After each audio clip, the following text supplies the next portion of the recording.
বিহান ও compass long ড্রাইভে গেলে Mona Lisa বাড়িতে এসে ঋতুজার সঙ্গে খারাপ ব্যবহার করলে উচিত শিক্ষা দিয়ে দেয় ঋতুজা। হ্যাঁ বন্ধুরা, এমনটাই দেখা যাবে।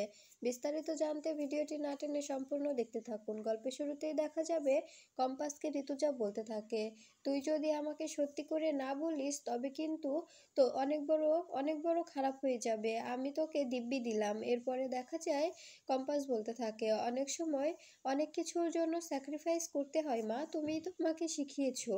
তবে কেন এখন এভাবে বলছো বলো তো? তখন দেখা যায় ঋতুজা বলতে থাকে, কি বলছিস এসব? এইদিকে দেখা যায় বিহান ও মোনালিসা দুজনে একটা কফি শপে এসে বসে কফি খাচ্ছে। এরপরে মোনালিসা মনে মনে বলতে থাকে, বিহানকে যেভাবেই হোক আজকে আমি আটকে দেব। আজকে ওকে কোনোভাবেই আমি ছাড়বো না। আজকে তো বাড়িতে কম্পাসের বার্থডে, মাহি তো বললো ওরা নাকি সেলিব্রেশন করবে, আমি কিছুতেই বিহানকে ছাড়বো না। এরপরে দেখা যায় কাকিমণি বিহানকে ফোন করে আর বলতে থাকে, কিরে বিহান, তুই কোথায়? তখন দেখা যায় বিহান বলতে থাকে, কেন কাকিমণি, কি বলছো? তখন দেখা যায় কাকিমণি বলতে থাকে, তুই এক্ষুনি বাড়িতে ফিরে আসবি। আর যদি না আসিস তবে তবে কিন্তু অনেক বড় খারাপ হয়ে যাবে। এরপরে দেখা যায় কাকিমণির কথা শুনে বিহান বলতে থাকে, কেন, বাড়িতে কি হয়েছে? তখন দেখা যায় কাকিমণি বলতে থাকে, কি হয়েছে তুই জানিস না? কি হয়েছে তোকে কি বলে বোঝাতে হবে? আজকে কম্পাসের বার্থডে, তুই তো আগে থেকেই জানতি। তোর সামনেই তো আমরা সেলিব্রেশন পার্টির অ্যারেঞ্জমেন্টস করেছিলাম, তুই কি জানিস না? তবে এখন কেন ন্যাকামো করছিস? তাই বলছি এক্ষুনি চলে আয়। এরপরে এইদিকে দেখা যায় কম্পাস ঋতুজাকে সবটা বলে আর আড়াল থেকে দরজার আড়ালে দাঁড়িয়ে দাঁড়িয়ে সবটা শোনার চেষ্টা করে মুক্তি। এরপরে দেখা যায় মুক্তি বারবার বলতে থাকে, এসব কি বলছে? আমি তো কিছুই বুঝতে পারছি না। এত আস্তে আস্তে কথা বললে কি আর শোনা যায়? ওরা কি বলছে কিছুই তো বোঝা যাচ্ছে না। এরপরে দেখা যায় দরজার সামনে কান পেতে দাঁড়িয়ে থাকে মুক্তি। এদিকে দেখা যায় কম্পাস ঋতুজাকে সবটা খুলে বলে। কম্পাস বলতে থাকে, মোনালিসাকে মোনালিসার হয়ে মিথ্যে বলাটা আমার কাছে বড় কথা নয় মা। আমার কাছে বড় কথাটা হচ্ছে আমার বাবাকে বাঁচানো। আমার বাবাকে বাঁচানোর জন্যই আমি এই মিথ্যেটা বলতে বাধ্য হয়েছি। এবার তুমি আমাকে যা শাস্তি দেবে দাও, কিন্তু তুমি আমার থেকে এভাবে মুখ ফিরিয়ে রেখো না মা। তুমি আমাকে ক্ষমা করে দাও। তুমি এভাবে আমার থেকে দূরে থেকো না। তুমি যদি আমার সঙ্গে রাগ করে থাকো, আমার থেকে দূরে থাকো, তবে তো আমি আমি ভালো থাকবো না মা, আমি অনেক কষ্ট পাবো। সবকিছু শোনার চেষ্টা করে মুক্তি, কিন্তু কোনোভাবে শুনতে না পেরে তখন মুক্তি বলতে থাকে, আসলে এরা মা মেয়ে কি বলছে কিছুই তো বুঝতে পারছি না। আসলে ঋতুজা একটা অদ্ভুত মানুষ, সবার সামনে এভাবে কম্পাসকে থাপ্পড় মারলো, আবার এখানে এসে দুজনে ভাব করে নিচ্ছে এইটুকু সময়ের মধ্যে। এরপরে দেখা যায় কম্পাস ঋতুজাকে বলতে থাকে, প্লিজ মা, তুমি আমাকে ক্ষমা করে দাও। তুমি মন খারাপ করে থেকো না। তুমি মন খারাপ করে থাকলে আমার একটুও ভালো লাগে না। আর তুমি ছাড়া আমার কে আছে বলো? তুমি যদি আমার সঙ্গে কথা না বলো তবে আমি কি করে এ বাড়িতে থাকবো? আমি কি করে সবটা সামলাবো বলো তো? এদিকে দেখা যায় কাকিমণি বিহানকে বলতে থাকে, তোকে আমার দিব্যি, তুই যদি না আছিস তবে কিন্তু অনেক খারাপ হয়ে যাবে। তোকে কিন্তু আমি দিব্যি দিয়েছি, মনে রাখিস। তুই যেন ঠিক সময় মতো পৌঁছে যাস, আমি কিন্তু এটাই চাই, মনে থাকবে? তখন বিহান বলতে থাকে, হ্যাঁ কাকিমণি, আমি দেখছি। তখন কাকিমণি বলতে থাকে, দেখছি না, তোকে আসতেই হবে। এদিকে দেখা যায় ঋতুজা কম্পাসকে জড়িয়ে ধরে অঝরে কাঁদতে থাকে আর আড়াল থেকে এই কান্নার শব্দ শুনে মুক্তি বলতে থাকে, আচ্ছা ঋতুজা কি কাঁদছে? মনে হচ্ছে তো ঋতুজা কাঁদছে, কিন্তু কম্পাস এমন কি বললো যার জন্য ঋতু এভাবে কাঁদছে? এরপরে এদিকে দেখা যায় ঋতুজা কম্পাসকে বলতে থাকে, তোকে আমি সবার সামনে এভাবে থাপ্পড় মারলাম, প্লিজ মা, আমাকে ক্ষমা করে দে। তখন দেখা যায় কম্পাস বলতে থাকে, এটার জন্য আমি কিছু মনে করিনি মা। তুমি আমাকে একটা কেন আরও 5টা মারো, আমি কিছু বলবো না, কিন্তু তুমি আমার সঙ্গে এভাবে রাগ করে থাকলে আমি সহ্য করতে পারবো না। প্লিজ আমার সঙ্গে কথা বলো।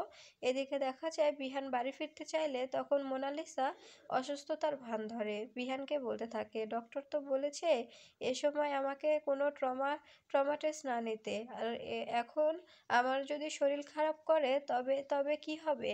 প্লিজ বিহান, তুমি 5টা মিনিট আমাকে সময় দাও, তুমি যেও না। এরপরে দেখা যায় বিহান বারবার যেতে চাইলে তখন মোনালিসা অজ্ঞান হয়ে যাওয়ার নাটক করে। এরপরে বিহান ধরে ফেলে আর বলতে থাকে, তোমার শরীরটা কি বেশি খারাপ করছে? তখন মোনালিসা বলতে থাকে, হ্যাঁ বিহান, আমার শরীরটা প্রচুর খারাপ লাগছে, এখানে প্লিজ একটু বসো। এরপরে দেখা যায় মোনালিসাকে নিয়ে বিহান বসে পড়ে। এদিকে দেখা যায় কম্পাসকে সারপ্রাইজ দেওয়ার জন্য উম, ঋতুজা কম্পাসকে নিয়ে নিচে চলে আসে, আর সে নিচে আসা মাত্রই লাইট জ্বালিয়ে দেয় বাড়ির সবাই। এরপরে সবাই মিলে কম্পাসকে উইশ করে। এটা দেখে খুশি হয়ে যায় কম্পাস। কম্পাস বলতে থাকে, আমি এটা কখনোই আশা করিনি, এটা আমার ধারণার বাহিরে ছিল, আমি ভাবতেই পারিনি যে তোমরা এভাবে আমাকে সারপ্রাইজ দেবে। এরপরে দেখা যায় ঋতুজা বলতে থাকে, হ্যাঁ মা, সারপ্রাইজটা তোমার কেমন লেগেছে বলো তো। তখন দেখা যায় কম্পাস বলতে থাকে, আমি তো এত বড় হয়েছি, এখন পর্যন্ত কেউ আমাকে এভাবে সারপ্রাইজ দেয়নি, তাই বলছি আমার অনেক ভালো লেগেছে, আমি ভাবতেই পারিনি যে তোমরা এভাবে আমাকে সারপ্রাইজ দেবে। এরপরে কাকিমণি বলতে থাকে, হ্যাঁ হ্যাঁ কম্পাস, আমরা জানতাম যে তুমি অনেক খুশি হবে। এরপরে ঋতুজা বলতে থাকে, হ্যাঁ এবার কেকটা কাটো, তোমার জন্য এত কষ্ট করে তোমার কাকিমণি আর তোমার এই বড় যা এই কেকটা বানিয়েছে, তাই সবাই মিলে কেকটা কাটো। এরপরে আড়াল থেকে সবটা দেখতে থাকে মুক্তি, আর বলতে থাকে, এই ঋতুজার কিছু আমি বুঝি না, সবার সামনে এভাবে এভাবে ঠাটিয়ে চড় মারলো, আবার এখানে এসে সবার সামনে কিভাবে মিল দিচ্ছে, একটুও সময় লাগলো না। আমি তো ভেবেছিলাম কিছুদিন কম্পাস ও ঋতুজা দূরে দূরে থাকবে, কিন্তু একটা দিনও পেরোতে পারলো না। আর এই অখিলেশকে আমি এতটা ভালোবাসি, তারপরেও অখিলেশ আমাকে বোঝে না। ঋতুজা ঘর থেকে বেরিয়ে গেছে দেখে মন খারাপ করে বসে আছে, আমি যে ওকে এতটা সাপোর্ট করি, এতটা ভালোবাসি, ও এটা কিছুতেই বুঝতে চায় না। এদিকে দেখা যায় কম্পাসকে কেক কাটতে বললে তখন কম্পাস আশপাশ দেখতে থাকে আর মনে মনে বলতে থাকে, বিহান স্যার কি আসবে না? বিহান স্যার কি জানে না যে আজকে আমার বার্থডে? এরপরে দেখা যায় ঋতুজা বলতে থাকে, কি রে ছোট, বিহানকে তোরা ফোন করিসনি? তখন দেখা যায় কম্পাস বলতে থাকে, উনি আসবেন না, উনি তো ওনার গার্লফ্রেন্ডকে নিয়ে ঘুরতে বেরিয়েছে, সময় লাগবে, ওনার আসার অনেক দেরি হবে, উনি আসবে না। তখন ঋতুজা বলতে থাকে, তুই জানিস যে উনি আসবে না? তখন দেখা যায় কম্পাস বলতে থাকে, হ্যাঁ মা, উনি তো মোনালিসার সঙ্গে বেরিয়েছে, উনি হয়তো আসবে না, তাই আমরা নিজেদের সেলিব্রেশন নিজেরাই করে ফেলি। এরপরে দেখা যায় কেক কাটতে যাবে, ঠিক তখনই বিহান এসে বলতে থাকে, বাহ, তোমরা সবাই তো দেখছি কেক কাটা শুরু করে দিয়েছো, তবে আমাকে কেন রেখেছো? এরপরে দেখা যায় ঋতুজা বলতে থাকে, তুমি তো বলেছিলে তুমি আসবে না, এই জন্য কার জন্য আমরা অপেক্ষা করব, এই জন্য আমরা কেক কাটতে শুরু করেছি। এরপরেই বিহান বলতে থাকে, তবে আমি চলে যাই। তখন ঋতুজা বলতে থাকে, কেন যাবে? এখানে এসো। এরপরে বিহানকে সঙ্গে নিয়ে দুজনে একসঙ্গে কেক কাটে। এরপরে কেক কেটে একে একে সবাইকে খাইয়ে দেয়। তখন মনে মনে বিহান বলতে থাকে, কম্পাস কি আমাকে খাওয়াবে না? সবাইকেই তো খাইয়ে দিচ্ছে, এখানে যে আমি দাঁড়িয়ে আছি ওর কি একটুও চোখে পড়ছে না? এরপরে দেখা যায় কম্পাস বিহানের দিকে তাকিয়ে থাকে, আর তখন বিহান মনে মনে বলতে থাকে, তুমি কি সত্যি আমাকে কেক খাইয়ে দিবে না? এরপরে ঋতুজা মনে মনে বলতে থাকে, ছেলে মেয়ে দুটোর যেভাবে হোক ভুল ভাঙাভাঙি শেষ করে ওদের এক করতেই হবে, যেভাবেই হোক আমাদের ওদের দুজনকে এক করতেই হবে। এরপরে দেখা যায় সবাইকে খাওয়ানো শেষে তখন কম্পাস বিহানের সামনে গিয়ে কেক খাওয়াতে যাবে, ঠিক তখনই বিহান কম্পাসের হাত ধরে কেকটা রেখে দিয়ে কম্পাসকে টানতে টানতে সেখান থেকে নিয়ে যায়। এটা দেখে পুরো পরিবারের সবাই অবাক হয়ে যায়। এরপরে দেখা যায় এদিকে মাহি মোনালিসাকে ফোন দিয়ে বলতে থাকে, আচ্ছা মোনাদি, তুমি কোথায় গো, তোমাকে কোথায় রেখে এলো ছোটদা ভাই? তখন দেখা যায় মোনালিসা বলতে থাকে, আমি তো অসুস্থতার ভানও করলাম, তারপরেও আমার কাছে থাকলো না, আমাকে বাড়িতে রেখে গেল, বলল বেশি শরীর খারাপ করলে তোমার দাদু আর তোমার মা অনেক টেনশন করবে, এই বলে আমাকে বাড়িতে রেখে গেল।